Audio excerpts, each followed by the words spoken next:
There are lots of options for choosing colors when you're using R and RStudio in particular. One of the really cool things about RStudio when you're coding in R is that the colors that you specify in your code are highlighted in that color so you can see differences and verify that the color you put in is the one that you're looking for. As an example here, we have gray 40 on this color section, gray 30 in this color section, and you can see the distinction between both of those. Further down here, I have this color right here, which is vermilion, and again, it's highlighted in vermilion.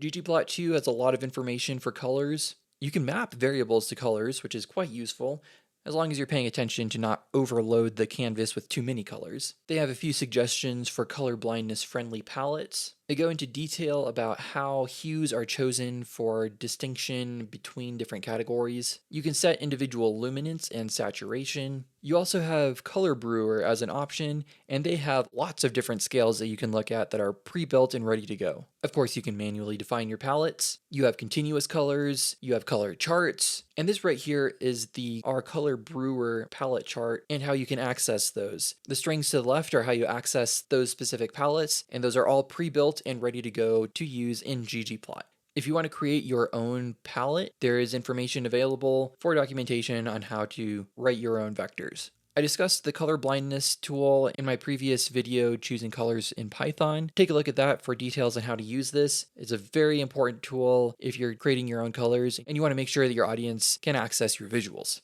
I also went over the tint and shade tool. And of course, coolers is still an option. This does not matter for any piece of software. You can just use this on the web. You can plug it into some things, but it's also available individually. One other really cool tool that Coolers has is a built-in color blindness checker. So you can go through your palette and verify that all of your color choices are still able to be distinguished by people with visual differences. One of the big things with Coolers is that you can export your palette, which makes it easily accessible for your project, and you can collate your palettes and download those for future use.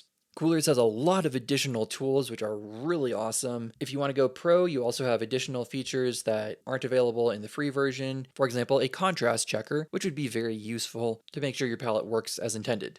When you're generating colors based off of something, it's going to be auto in the free version. However, you have multiple options to be able to create the exact color palette that you want with all of the intricacies involved if you upgrade to the pro version, which as you can see I have not because I am not that deep into the colors just yet. Once again, another neat pro feature is once you develop an individual palette, you can look at multiple variations. You can save your palettes to your Coolers library. However, in the free version, you are limited to saving only 10. That said, you can export as many as you want, and you can explore all of the various options that are out there. Speaking of colors, you can see behind me, this is a gradient itself, which I created in Inkscape to imitate what the sky would look like with light up here and less light over here.